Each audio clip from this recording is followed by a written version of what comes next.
Olá, eu sou Patrícia Vale e esse é o Wealth Point, onde os grandes gestores compartilham as suas visões.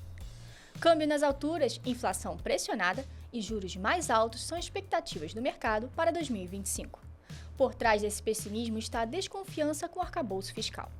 Para entender o que esperar deste ano novo e os riscos a serem acompanhados, recebemos Paulo Gala, economista-chefe do Banco Master e professor da FGV, e Luiz Fernando Figueiredo, ex-diretor do Banco Central e presidente do conselho da Jive Mauá. Bem-vindos ao Wealth Point. Prazer estar com vocês. Obrigado, prazer. O prazer é todo meu. Queria que a gente começasse falando sobre a mudança de percepção ao longo do ano passado. A gente começou um ano esperando uma inflação que iria melhorar, uma taxa de juros que poderia descer, chegar até uns 9, até uns otimistas diziam até 8,5. E a gente chegou ao fim do ano com uma total mudança de expectativas, com a inflação super pressionada, o câmbio nas alturas e se esperando agora até mesmo uma Selic a 14% ou até mais. O que aconteceu ao longo do ano passado que fez com que se mudasse tanto a percepção dos mercados? Vamos lá. A gente tem que voltar para 23, né? No início de 23, que foi quando esse governo começou, começou-se uma narrativa muito ruim com relação à questão fiscal, né? O presidente dizendo que a responsabilidade fiscal não é compatível com a responsabilidade social. Mas a prática do governo foi bastante diferente disso. Logo no início, o governo fez um pacote de ajuste e foi fazendo vários ajustes ao longo do ano. Ajustes todos, infelizmente, via aumento de receita, mas, de qualquer maneira, para manter minimamente o déficit contido. Então, o que aconteceu um pouco no ano de 23 foi a agenda mais para racional, para boa. Tivemos a reforma tributária, essa agenda avançou. A agenda mais para o lado negativo, populista, etc., não avançou, como, por exemplo, a tentativa de tirar a regulação do saneamento, a independência do Banco Central, etc., o próprio Congresso barrou. Então, nós tivemos um ano que foi mais para o lado positivo por conta disso. A agenda boa andou, a agenda ruim não andou. Só que no ano de 24 aconteceu o contrário. Nós começamos o ano com uma boa surpresa de mais arrecadação. O governo falou, legal, vou gastar mais.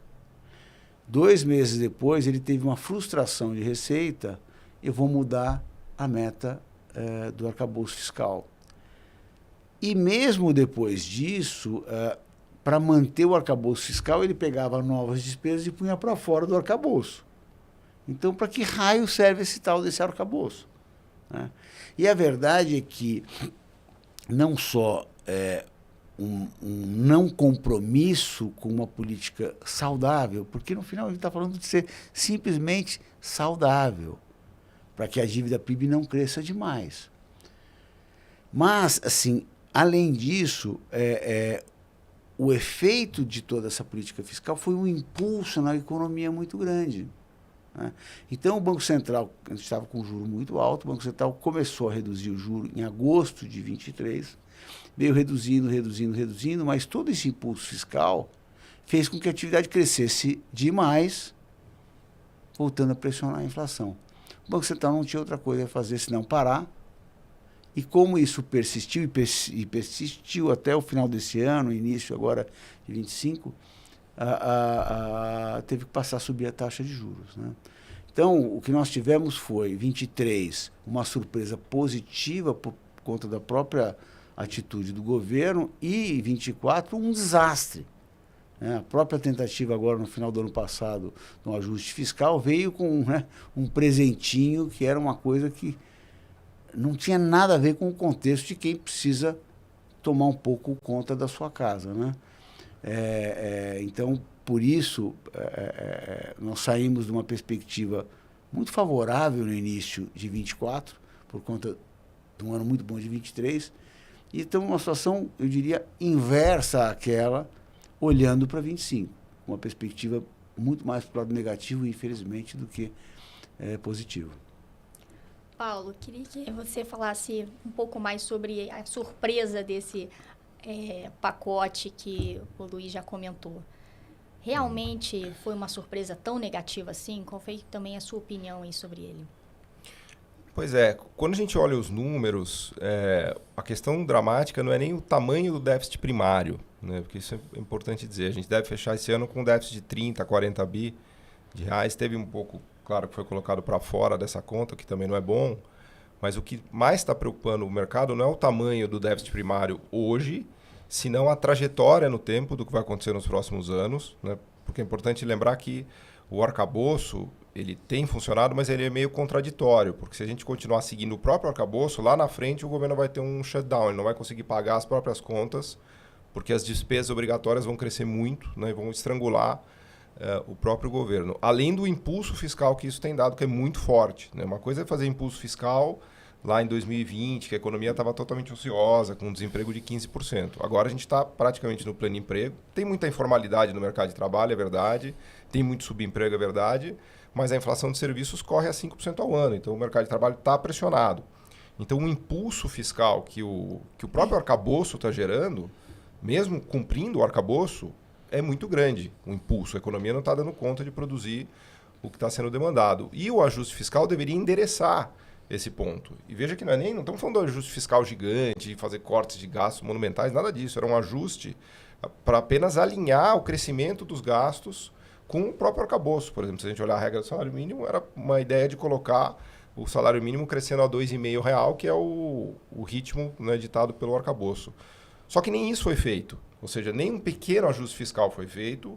E, em paralelo com esse anúncio do ajuste, foi colocado a discussão da renda, do imposto de renda, que eu acho que é uma discussão válida, mas que não deveria ter sido feita nesse momento, né? Deu uma sensação de que o governo não está tão preocupado assim em equacionar essa dinâmica do arcabouço. Então, o que era para, né, como o Luiz bem colocou, esse presentinho que veio aí foi muito ruim, porque ajudou a tirar o câmbio de 5,50 e colocar o câmbio acima de R$6. Obrigou o Banco Central a se mexer. A gente tinha uma trajetória de juro muito mais benigna, né? Imagina até a Selic vindo a 9. Agora o BC já falou que a Selic vai pelo menos a 14,25, né, segundo o que está na ata. E a nossa conta de juros agora vai a R$1 trilhão por ano. Então, ressuscitou esse tema aí, o velho tema da dominância fiscal, que eu acho que não é um evento, né, que chegamos na dominância fiscal, mas é um processo. Se as coisas vão se deteriorando, a conta de juros vai ficando cada vez mais pesada e os investidores se preocupam, porque essa dívida né, como é que o governo vai equacionar isso? Ou ele vai tributar mais, ou ele vai cortar a despesa, ou ele vai inflacionar. E a preocupação do mercado hoje é que a solução, infelizmente, venha pela inflação. Né? E isso vai significar juro muito mais alto no futuro. Então, o que era um ajuste relativamente simples de se fazer está virando um negócio muito complicado. Né? Sobre esse tema de dominância fiscal, tem muita gente já se questionando, mas faz sentido o Banco Central aumentar tanto a taxa de juros se isso não parece estar resolvendo? O que tem que resolver mesmo é o fiscal. Quanto mais se aumenta a taxa de juros, também mais se aumenta a conta para pagar, né? A dívida fica mais cara.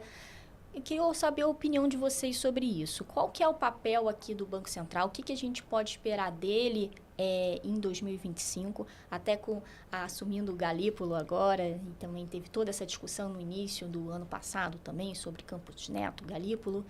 O que a gente pode esperar que o Banco Central vai perseguir se essa questão da dominância fiscal ou mesmo tentar entender até onde realmente é efetivo pode pesar ou não nas decisões, Luiz? Então vamos lá. O Banco Central ele tem um arcabouço e um objetivo razoavelmente simples. Ele tem lá definido, quem definiu foi o governo, uma meta, que agora é 3%, né, ao longo do tempo, não é mais calendário. Ele tem que perseguir essa meta. E para perseguir essa meta, ele tem basicamente um instrumento só, que é a taxa de juros, né, com todos os efeitos colaterais da taxa de juros. Quando você tem uma situação de um certo equilíbrio, que você nunca está no equilíbrio, né? Às vezes você está um pouco mais acelerado, às vezes um pouco menos, às vezes a dívida está subindo, às vezes ela está caindo, isso depende, é uma coisa dinâmica, todo país tem suas necessidades, pode ter catástrofes, enfim, uma série de coisas. Mas o Banco Central, quando o que ele precisa fazer para chegar lá é esfriar a economia. Quando você tem, como é o caso agora, uma atividade muito forte, já pressão em salários, né? Como o Paulo falou, pressão no setor de serviços, na inflação de serviços. Você tem que esfriar um pouquinho essa demanda para que a oferta chegue lá e daí as coisas se equilibrem. Como o único instrumento é a taxa de juros, ele não tem outra coisa senão subir a taxa de juros, que acaba gerando um efeito colateral, porque a nossa dívida é uma dívida muito grande e que ela tem que ser rolada todo ano, né? E quando você rola com uma taxa de juros muito mais alta, o custo efetivo acaba subindo muito. No final, o que acontece é, você não pode ter uma política monetária muito incompatível com a política fiscal e vice-versa, que foi o que aconteceu ao longo de 24. Ao longo de 24, o governo foi distanciando a política fiscal da política monetária. Pô, o Banco Central tinha subido os juros, contido a inflação estava caindo. Aí, em agosto de 23, ele começou a reduzir a taxa de juros numa boa, a inflação continuou a arrefecer. Mas com toda essa política, vamos dizer, equivocada econômica vinda do governo, principalmente no lado fiscal, o Banco Central não só teve que abortar, como ele teve que voltar a subir, né? E para o Banco Central, eu tive lá, né, durante 4 anos, você não pode ficar pensando em dominância fiscal. Tem que falar, olha, eu tenho aqui uma meta, eu tenho que cumprir essa meta com o único instrumento que eu tenho, né? Então, tem esse efeito colateral? Sim, mas tem, não porque o Banco Central deve ou não deve fazer, e sim porque você teve um problema muito sério do outro lado, que é na parte fiscal. No final das contas, o que a gente está é num belo de um ciclo vicioso e que, então, para você conter e equilibrar as coisas, você precisa ampliar muito o custo da dívida. Não deveria ser assim, deveria ser o contrário. Se você tem uma situação de um certo equilíbrio na dívida ao longo do tempo, você pode ter uma taxa de juros muito mais baixa. E em momentos como esse, você precisa subir pouco. Porque como você não tem nada atrapalhando, o Banco Central não precisa usar tanto a taxa de juros. Só para finalizar, um exemplo é o seguinte: o que o governo andou fazendo? Ele andou, no momento em que precisava reduzir a velocidade desse carro, o governo andou acelerando. Resultado, a gente não precisa reduzir a velocidade, o Banco Central teve que brecar muito mais. Agora, quando você acelera e breca ao mesmo tempo, às vezes o carro capota até, né? Se o governo tivesse soltado o acelerador, tivesse parado de acelerar, o Banco Central poderia ter sido muito mais suave. Infelizmente, não é o caso. E falando exatamente sobre essa freagem da economia necessária, muita gente também às vezes não entende isso. Pô, essa economia está indo bem, estamos em pleno emprego, qual que é o problema? E, infelizmente, está surgindo eles contra nós, né, entre o governo e o Banco Central. Eles querem piorar o Brasil, eles estão fazendo algo contra o Brasil, né? Discursos que a gente já está vendo em algumas alas do governo e que preocupa sobre esse embate. Se ano passado também a gente já teve um início de ano de uma certa guerra entre Banco Central e governo, o que a gente pode esperar para agora, 2025? Pode ter outra guerra dessa, e talvez com o Galípolo, que antes a desculpa era que o Campos Neto veio do governo anterior. Agora pode ter essa rixa também? O que você acha, Paulo? Eu acho que é importante lembrar que, no final das contas, o resultado de tudo isso que a gente está discutindo aqui vai ser inflação. Quanto pior é a administração macroeconômica, pior é a inflação, né? A inflação é o resultado líquido dos erros de gestão de política econômica, né? E todo mundo já está enxergando a inflação mais elevada, né? Para esse ano, né, já a inflação deve correr possivelmente acima de 4%. E quem sofre com isso, no final, quem mais vai sofrer é o próprio governo, porque a avaliação do governo depende muito de inflação, e os preços, né, de bens, de alimentos, de carne, né, de bens básicos, eles estão já sofrendo muito.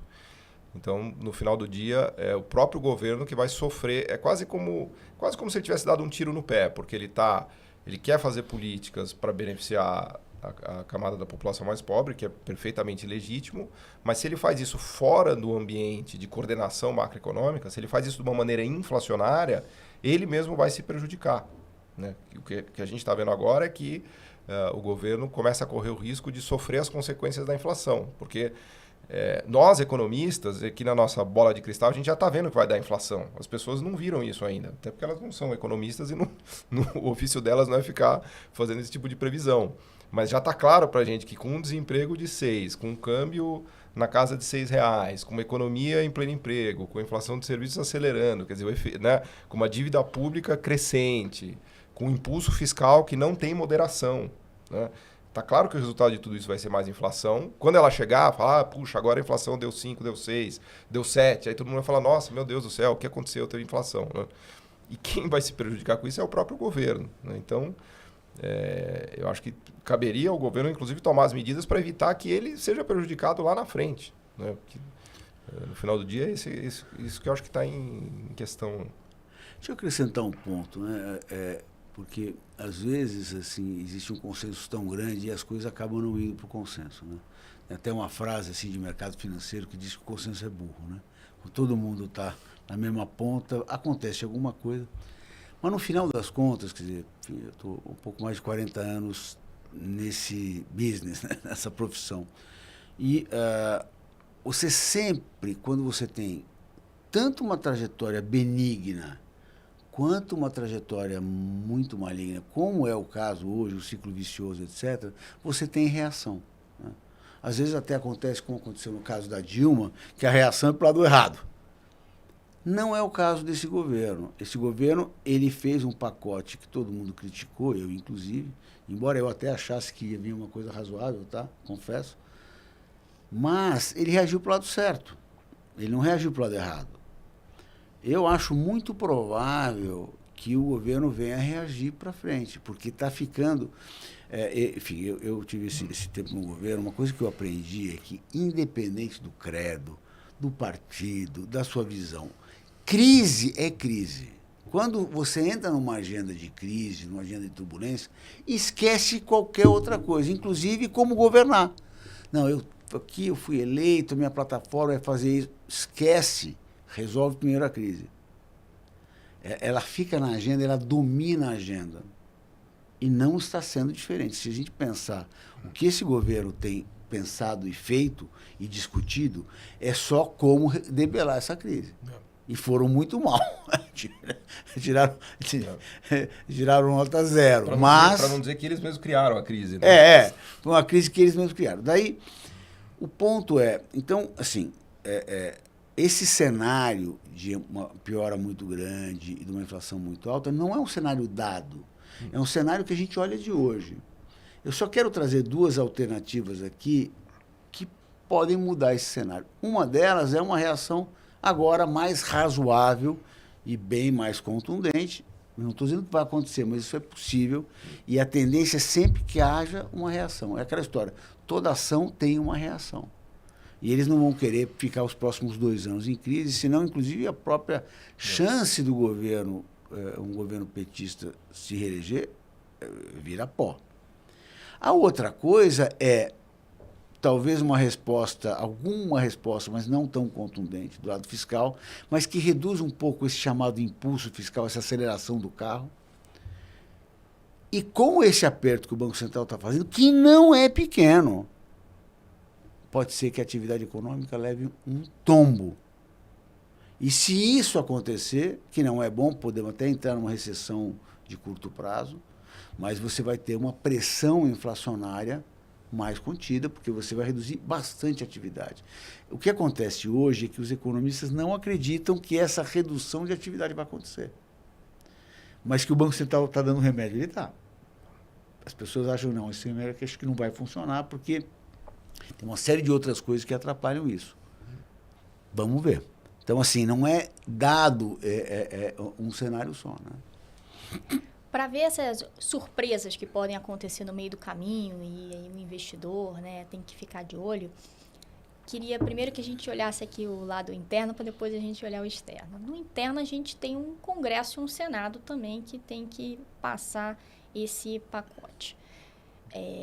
Pelo que vocês veem, existe a mesma, o mesmo pensamento dentro do Congresso e do Senado, do governo, de realmente cortar menos, né, do que o necessário? Ou então, por exemplo, a isenção para os 5 mil, ela pode realmente passar? Queria que vocês dessem um geral, assim, que peso que a gente pode dar a Congresso e o Senado nessa execução desse pacote, desse corte de gastos previstos, se pode ter surpresas positivas ou talvez negativas.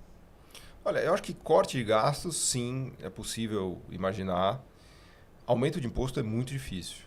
O Congresso já mostrou claramente que vai ser muito difícil para o governo aprovar aumento de imposto. Né? Se a gente olhar a discussão do PERSE, por exemplo, né, que foi uma batalha, né, inglória, né, que o governo acabou perdendo, né, com a coisa das desonerações. Então, como o Luiz bem colocou, a arrecadação está aumentando, mas é uma agenda que tem limites. Né? Porque, primeiro que a arrecadação não segura o impulso fiscal, ela não neutraliza o impulso fiscal. Né? Que é o que está causando o problema da inflação. Né? E segundo, que o Congresso não vai aprovar, acho que o Congresso dificilmente vai aprovar novas tributações, novos impostos. Né? Então resta essa agenda de fazer o ajuste. E eu acho que é possível, eu acho que tem frentes aí que, inclusive, que estão maduras na sociedade, né? De privilégios, de setores que precisam contribuir também com corte de gastos. É possível, sim, imaginar uma agenda dessas avançando. Que, na verdade, é o que a gente precisa, porque se não houver essa moderação fiscal, toda a conta vai cair nas costas do Banco Central. E aí essa conta de juros é caríssima, né? Piora a dinâmica de dívida, aumenta o prêmio de risco, né? E a gente corre o risco de realmente entrar numa crise, de fato. Né? Então, acho que vai ficar muito claro para o governo e para o Congresso que não existe outro caminho que não seja fazer uma moderação fiscal. Né? Luiz, queria te ouvir também sobre isso. Então, assim, eu concordo com o Paulo. Só para acrescentar, né? Não é típico de Congresso pensar em corte fiscal, coisas desse tipo. Dito isso, esse Congresso ele tem tido um papel muito importante na direção de reformar o Brasil. Se a gente olhar o que aconteceu do presidente Michel Temer para cá, então, principalmente a época dele e a época do Bolsonaro, Paulo Guedes, o número de reformas foi enorme. Eu desafio alguém a achar um país que tenha feito metade do que o Brasil fez nesse período. Então, o Brasil foi muito reformado. Reforma da Previdência, reforma trabalhista, independência do Banco Central, as reformas micro, assim, mas é uma infinidade de reformas super importantes que estão gerando e vão gerar muito investimento para frente, principalmente em infraestrutura, que o Brasil é muito carente. Essa área, inclusive, está indo bastante bem. Então, o Congresso teve um papel muito relevante. E, para dar um exemplo, e eu acho que foi em março de 24 do ano passado, o Arthur Lira, presidente da Câmara, dizendo, olha, se vocês não conseguirem resolver pela Receita, vocês vão ter que fazer corte de gasto. De novo, não é típico, não é no Brasil, em nenhum lugar do mundo. Quem lidera processos como esse é o Executivo. Então, assim, o papel do Congresso, a meu ver, tem sido muito de moderar, digamos, as esquisitices que vieram. Mas não é um órgão típico de, olha, então eu vou olhar aqui o orçamento e vou cortar. Não é, isso tem que vir do Executivo. Porque, no final, quem executa é o próprio Executivo. Então, assim, nós, hoje, temos que agradecer muito ao Congresso para as coisas estarem minimamente ok. Porque a gente podia estar numa situação muito pior hoje. Mas eu não acho que essa agenda será puxada pelo Congresso. Mas, assim, dificilmente o Congresso verá com maus olhos uma agenda de uma certa reforma do Estado e redução até de despesa pública. É um consenso, vejo de vocês e também de todo o mercado financeiro, que a crise que a gente está instaurando aqui no Brasil é interna, né? É uma questão do que a gente está fazendo. mas os ares externos podem ajudar ou às vezes até atrapalhar. Muitos governos foram surpreendidos, né, e tiveram melhores momentos do que esperado por isso, até aqui no Brasil. Mas o que então vocês estão esperando de cenário internacional para 2025? Falando de um novo governo nos Estados Unidos, governo Trump. O que isso pode impactar aqui no Brasil?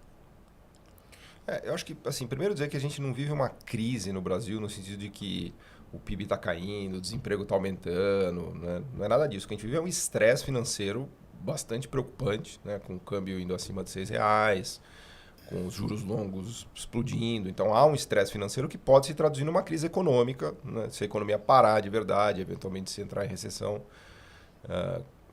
e por aí afora, né? Isto posto, o cenário mundial, eu acho que ele complica um pouco a vida do Brasil pelo canal financeiro. Eu acho que a vitória do Trump teve um resultado bastante claro, que foi o fortalecimento do dólar. O dólar forte veio para ficar. Né? Inclusive, o dólar está numa escalada impressionante, não é só contra o real, está na máxima contra euro, contra ien, contra qualquer moeda que você pegar. Né? Isso resulta de um otimismo com os Estados Unidos. Né? Os Estados Unidos é talvez hoje a economia que mais cresça no mundo, junto com a China. A China tem problemas lá de setor imobiliário, enfim, é um outro tema, mas comparando com a Europa, a situação americana é muito melhor. Né? E além, né, desse otimismo com a economia americana que atrai recursos para os Estados Unidos, a gente sabe que as políticas do Trump podem ser inflacionárias. Né? O Trump tem uma agenda de tarifar, né, tanto países ricos quanto emergentes. Isso aumenta a inflação. Ele tem uma agenda de combater a imigração ilegal. Isso aumenta a inflação, porque lembrar que hoje dos 170 milhões de pessoas que trabalham nos Estados Unidos, 30 milhões nasceram fora dos Estados Unidos. É um negócio impressionante o papel da mão de obra estrangeira. Né? Claro, não estou dizendo que são todos imigrantes, mas não são nascidos nos Estados Unidos. Né? Então, tudo isso aponta para um dólar forte. E um dólar forte aponta para um real fraco. Então, uma das, vamos dizer assim, dos eixos, né, de 2025 é um real mais fraco, uma moeda mais valorizada, que volta para essa casinha do estresse financeiro brasileiro. Com R$ 1,06, a inflação fica mais pressionada, o custo dos bens importados fica mais elevado, o que a gente exporta também tem preços mais elevados em reais. Então, esse canal do dólar forte, mesmo que a economia americana cresça, isso é bom para o mundo, isso é uma boa notícia, o canal do dólar forte pode ser um obstáculo a mais para o Brasil, para esse cenário brasileiro. Né? Luiz, queria te ouvir também sobre isso. Eu concordo com o Paulo, e ainda temos aí, quer dizer, o Trump, ele tem uma agenda mega inflacionária, falando que vai taxar todo mundo. Esses dias eu estava vendo, ele citou o Brasil, de um país que taxa muito os Estados Unidos, então ele está nessa cruzada de... Então, o que vai ser muito ruim para o mundo, né? Vai ser ruim para os Estados Unidos em termos de inflação, mas assim, quando você cria tarifas, barreiras, coisas desse tipo, você no final das contas faz com que o mundo cresça menos. Uma coisa da globalização lá de trás foi que ampliou muito o crescimento mundial por conta das tarifas que foram extintas, foram tiradas e o mundo conseguiu comercializar com muito mais facilidade. Eu acho que o mundo, como o Paulo falou, eu concordo que ele oferece uma pressão mais para o lado negativo, mas para mim ela é muito pequena, perto do que... Porque o que nós estamos fazendo, nós estamos produzindo uma situação, como ele bem falou, de estresse financeiro, que se não tiver uma reação a isso, vai se tornar um estresse econômico. Nós estamos firmes nesse caminho. Né? Mas, de novo, toda reação é possível, eu acho que nesse caso alguma reação vai acontecer, etc. Mas é 100% feita por nós aqui. Né? Então, assim, sabe quando você tem 90% de chance ou de razão, de alguma razão, e os outros 10% estão lá, mas eles não são tão significativos? Eu acho que é o caso. Tá? Não é o caso de outros países emergentes, que eu acho que tendem a sofrer um pouco mais mesmo, mas é o caso brasileiro. Né? O Brasil passou esse ano inteiro tendo um fluxo enorme de estrangeiros saindo do Brasil. Isso é algum sinal, né? A Bolsa Americana subiu 25%, 26% esse ano.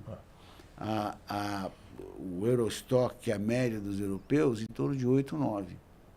A Bolsa Brasileira, em dólar, está caindo 25%. Na verdade, 27%. Será que a gente está fazendo alguma coisa errada? O câmbio aqui depreciou 25% ou 23%. Quer dizer, realmente a gente está produzindo esse estresse financeiro que pode produzir uma crise lá na frente. Diferente de uma época da Dilma, né? Porque a Dilma, no final, ela provocou a maior recessão que o Brasil teve, né? Pelo menos na história recente.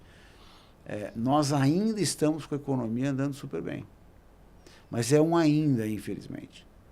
Porque todos os ingredientes para mudar esse cenário, esse ambiente, estão aí e muito intensos, né? E aí, passando exatamente para o reflexo desse cenário todo nos ativos no Brasil, seja os ativos em juro, câmbio, bolsa, aí, como vocês falaram. Primeiro, já que a gente está ainda no cenário aqui internacional, entender um pouco. Com toda essa depreciação dos ativos no Brasil, né, a gente ficou meio baratinho, né, para quem está olhando a gente lá de fora. Com juros altos, a gente pode ter alguma esperança de atrair algum capital estrangeiro? Isso que sempre nas contas públicas, né, o exterior às vezes ajuda ali um pouquinho, né? Às vezes sempre ajudou até a fechar muitas contas aqui no Brasil por muito tempo. Investimento direto lá de fora é um cenário? E depois também a gente entender o que vocês estão vendo aí para esses ativos no Brasil, qual é a trajetória disso? Pois é, o Brasil está barato, só que ele cada vez fica mais barato, né? Esse é o problema de você acertar o timing aí do investimento. Agora, tem dois cenários claramente na minha cabeça. Um cenário é esse que o Luiz está falando de reversão, em que o governo fala, bom, vamos arrumar a casa aqui, vamos pelo menos honrar esse arcabouço fiscal. É importante dizer que o arcabouço fiscal foi proposto pelo próprio governo. E ele não está conseguindo, né? Ele cumpriu esse ano, é verdade, mas ele vai ter dificuldades de cumprir, cumpriu esse ano passado, né, 2024, mas ele vai ter dificuldades de cumprir nos próximos anos. Então, a gente pode enxergar um cenário em que há um esforço de alinhar as coisas para o arcabouço, né, de fazer essa moderação fiscal, e o estresse financeiro passa, ou pelo menos fica mais brando, né, o câmbio volta para eventualmente abaixo de R$6, volta para casa dos 5, a inflação dá sinais de melhora, né? Lembrar que a meta de inflação nossa agora é só no segundo trimestre de 2026. O Banco Central está mirando o segundo trimestre de 2026 para ter uma inflação de 3, que hoje está projetada em 4. Né? Então, a gente pode imaginar um cenário de reversão, e nesse sentido o Brasil está de graça, né? Porque o Bovespa derreteu, o juro longo explodiu, então tem oportunidades gigantes. Mas esse é um cenário de que a crise financeira é aliviada e não se traduz numa crise econômica. Mas a gente pode imaginar um outro cenário também, que a crise financeira vira uma crise econômica de fato, com a economia eventualmente caindo em recessão. É importante lembrar que a arrecadação está muito bem, né? Está muito forte porque a economia está expandindo, mas se a economia começa a contrair, a arrecadação pode implodir. Pouco na era Dilma a gente viu isso, houve uma implosão da arrecadação, né? Porque é fácil arrecadar quando a economia expande, mas quando ela contrai, a base tributária desaparece, né? Então, num cenário em que o estresse financeiro passa, né, e a gente continua numa trajetória razoável, o Brasil realmente está de graça. Agora, num cenário em que o estresse financeiro é agravado e se transforma num estresse econômico de verdade, aí o cenário pode ficar bastante ruim para os ativos financeiros, né? Quando você olha como é que estão os investimentos, né, até o investimento em capital fixo está crescendo, e razoavelmente bem, mas num nível ainda muito baixo. Tem muito para crescer, mas ele está crescendo, tem crescido bem. Investimento direto vindo do exterior continua forte, deve continuar assim. O que aconteceu, né, eu tinha até comentado a questão das reformas que foram feitas, principalmente micro, né, isso gerou um monte de novos investimentos em infraestrutura. Então, na área de infraestrutura, investimentos de mais longo prazo, que são menos suscetíveis ao ciclo, porque a gente está num ciclo que está com uma cara que vai ser um ciclo de piora. como a gente teve um ciclo de melhora. Né? Os investimentos mais longos, eles são menos suscetíveis aos ciclos, né? Porque a concessão de 30 anos vai ter tanto ciclo que o negócio tem que ser muito bom, bem amarrado, etc. E nesse sentido, até o governo ele é totalmente contra a privatização, mas concessão eles estão fazendo e bastante. E tem tido bastante disputa. Então, o investimento em capital fixo, eu acho que continua firme.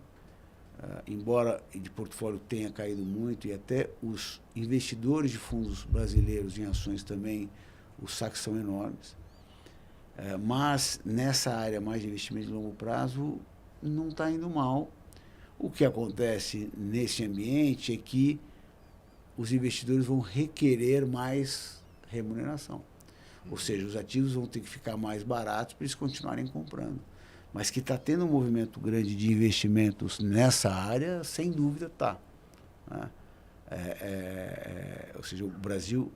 Porque o Brasil é um país emergente, mas ele tem um tamanho que, para um grande investidor, é um tamanho bom. Porque, às vezes, o país é um país pequeno, sei lá, por exemplo, o Peru. Né? O investidor coloca... É tão pouco que ele consegue investir que, para ele, até não interessa muito. Né? No caso brasileiro é diferente, embora o Brasil está ficando muito barato por conta, não só dos ativos estarem mais baratos, mas também porque depreciou demais. Né? Mas, assim, o bottom line, para mim, investimentos de mais curto prazo, um desastre. Tem sido, a não ser que o governo reaja, vão ficar ruins. Mas os de mais longo prazo vão continuar acontecendo, pedindo mais remuneração de médio e longo prazo. Para terminar, o que toda a nossa audiência quer saber é um pouquinho da pitada de vocês aí de para onde deve ir os juros. Claro que é difícil a gente ver, hoje a gente tem um Banco Central dizendo que vai ter mais, pelo menos, né, 2 pontos percentuais acima, mas existem todas essas incertezas que podem vir, que a gente já conversou. Mas o que vocês estão esperando aí para o fim de 2025? Qual seria o pior cenário, pelo menos, e o melhor cenário aí de juros? A gente está no meio de um ciclo de alta de juros, né? Então, uma coisa dá para dizer com certeza, não vai parar no 14,25, né? O 14,25 é o que o Banco Central colocou um forward guidance, dizendo que vai fazer mais 2 altas de 100 bases, né? Na reunião de janeiro, na reunião de março, o que coloca coloca a taxa em 14,25. Acho que não está com cara de que esse ciclo de alta vai terminar. Então, o que a gente está discutindo aqui é onde termina onde para esse ciclo de alta. Né? E eu acho que num cenário mais otimista, que seria um cenário em que há uma moderação fiscal, em que o governo retoma essa discussão de agenda fiscal e de arcabouço, etc., a gente poderia imaginar mais alguns passos de desaceleração da alta. Então, em geral, esses ciclos começam com... Né, o Banco Central, né, começa acelerando de pouquinho, depois ele vai, vamos dizer assim, no bojo do ciclo, e depois ele desacelera. Né? Então a gente pode imaginar mais alguns passos aí de desaceleração, que colocaria a Selic em, sei lá, qualquer coisa como 15% num cenário otimista, na minha visão. Que é um cenário em que a inflação começa a dar sinais de convergência, que a taxa de câmbio eventualmente volta para baixo de R$6, que o estresse financeiro passa ou é aliviado. Né? E num cenário mais pessimista, o Banco Central tem que continuar subindo juros. Porque no final do dia, como o próprio Galípolo disse, ele é o zagueiro. Se passar a bola dele, a gente pode perder o padrão monetário. Né? A gente está falando de uma situação em que todo o ajuste que deveria ser feito pelo lado fiscal virá pelo lado inflacionário. E aí vira meio que uma terra de ninguém, porque a taxa de câmbio pode se desvalorizar mais, a inflação pode acelerar ainda mais. E aí as coisas podem piorar muito. Então, eu acho que o cenário de juros são esses dois. Né? Um cenário de normalização ou um cenário em que continua uma agonia, né? De tentar controlar essa trajetória de câmbio e juros. Né? Poderia chegar ao que é o máximo, só para entender. Não há limites? Eu não vou falar não vou lembrar o caso da Argentina, em que $1 foi para 1.000 pesos, né? Mas assim, é importante dizer que um padrão monetário, ele não tem um lastro, ele não tem uma ancoragem. Então, quem está ali para defender é só o Banco Central. Né? É a última linha de defesa que a gente tem. Ele tem reservas, claro que os ativos brasileiros vão ficando cada vez mais baratos e tal, mas a gente entra numa seara meio complicada, que é uma seara de defender o padrão monetário brasileiro, que custou muito caro para conquistar esse padrão monetário, né? A gente conseguiu lá desde o Plano Real. E tem países que perderam o padrão monetário. A Argentina perdeu o seu padrão monetário, a Turquia perdeu o seu padrão monetário, né? Então isso é um fantasma que está por aí, que a gente precisa tomar cuidado, né? Luiz, seu cenário. Eu não consigo ir tão longe, não, sabe? Ainda bem. O que nós estamos falando no final? Né? O governo vai mandar o pau e vai ter um déficit fiscal de 2% do PIB primário, 3% do PIB? Não vai.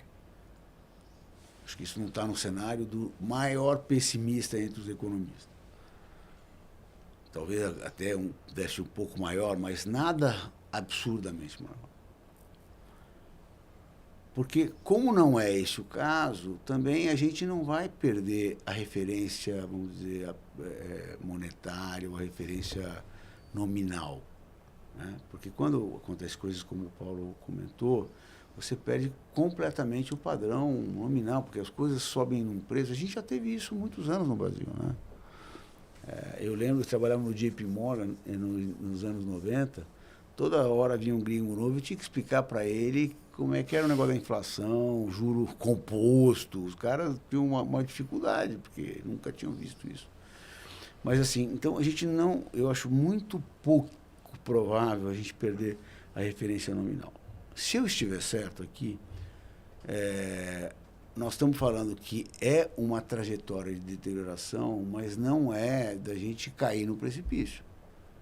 Ou seja, a gente vai chegar para a próxima eleição pior do que a gente está hoje, mas não esse desastre.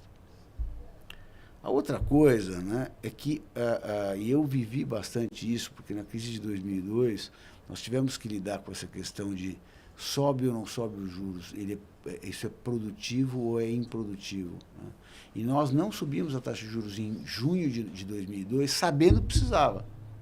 Nós tomamos a decisão porque a gente achou que ia gerar uma percepção de dominância fiscal muito grande, então não era o caso. A gente esperou e daí a gente subiu bem em outubro, mas num outro ambiente, né? Com um pacote com fundo monetário. Os próprios candidatos tinham dito, olha, nós vamos ser responsáveis fiscalmente. Quer dizer, foi um outro ambiente. Muito bem. O que eu estou querendo dizer aqui? Eu estou querendo dizer que o instrumento do Banco Central, ele tem um certo limite. Né? Então, de novo, a não ser que você perca completamente o parâmetro nominal, que é uma outra história, e daí a gente está falando de uma outra onda. Mas se isso não acontece, tem um limite para o Banco Central subir. Por quê? Porque ele não está subindo só a taxa nominal. A taxa real de juros está indo para o espaço. Ela está em 8%, 9%. Ah, não, 9% não é suficiente, vai ter que ir para 11%. Eu acho que não dá para pensar dessa forma. Tá? Quer dizer, temos que entender que esse instrumento ele tem as suas limitações. Então, o que o Banco Central pode fazer é subir até um nível que eu acho que 15% a gente está perto do que eu estou dizendo. Eu não acho que... A não ser que a inflação vá para 7, 8, 9, daí o juro real não é tão alto. Mas se com um juro real de 8, 9, 10%, me parece meio que o limite. Né? Daí você tem que usar outras coisas. Uma delas é falar, ô velhão, para o governo, você tem que me ajudar aqui. Né? Porque nós estamos perdendo a guerra, você está perdendo a guerra. Então, por isso que eu acho que um certo limite é ao redor de uns 15%. Pode ser um pouco mais, não vou brigar se for um pouco mais ou um pouco menos. Eu acho que o Banco Central para entre 14,5% e 15%. Mas dali para frente olha, eu vou ficar muito tempo com essa taxa muito alta. Muito mais do que isso, não dá para fazer. Daí talvez você tenha que ressuscitar, apertar compulsório, crédito, não sei, outras coisas, porque o instrumento taxa de juros foi usado demais. Sabe aquela história do antibiótico, que se você der uma dose muito grande, o cara morre. É um pouco isso. Perfeito. Para dar uma palavra de conselho para os investidores que estão aí vendo como navegar 2025, qual seria o conselho em uma palavra aí de vocês? Eu vou falar duas, vai, calma e cautela, assim, eu acho que tem... Cuidar para não entrar em pânico essas horas, tem movimentos que são muito agressivos, né? Então, um dos truques, né, para você fazer bons investimentos é manter a disciplina e manter a calma, né? Então, você não pode ser levado pelo seu sistema límbico, né? Não entrar em pânico, né? Então, manter a calma, né? Acho que um pouco isso mesmo. A história brasileira é uma história que o Brasil, ele não se joga do precipício. O argentino chega perto, ele pula, assim, olimpicamente. O Brasil, sempre quando chegou perto do precipício, ele voltou atrás. E eu estou falando isso de uma história muito longa. Eu não acho que vai ser diferente hoje. Então, pode ser que tenha hoje ativos que sejam uma oportunidade mesmo. Para você pensar, só que você, como tem essa coisa do ciclo, tem um ciclo de piora provável para frente, tem que pensar muito no médio e longo prazo. Mas, assim, como o Paulo bem falou, não é um momento de pânico, o Brasil não vai se jogar no precipício. Não parece que as coisas vão virar muito rapidamente. Então, tem que ter muita cautela, mas tem que olhar, porque pode ser que tenham coisas que sejam uma certa oportunidade. Por exemplo, ativos à inflação de longuíssimo prazo, ou de longo prazo, que não tenham muito risco de crédito, poucos momentos na história você vai ver oportunidades como você tem hoje. Deveria investir agora? Um pouquinho, talvez sim. Muitíssimo obrigada, Luiz e Paulo. Foi uma discussão riquíssima. Obrigado, prazer. Eu que agradeço. Agradeço também a nossa audiência. Esse episódio vai estar no site do Neofeed e também nas principais plataformas de áudio de streaming. Até a próxima!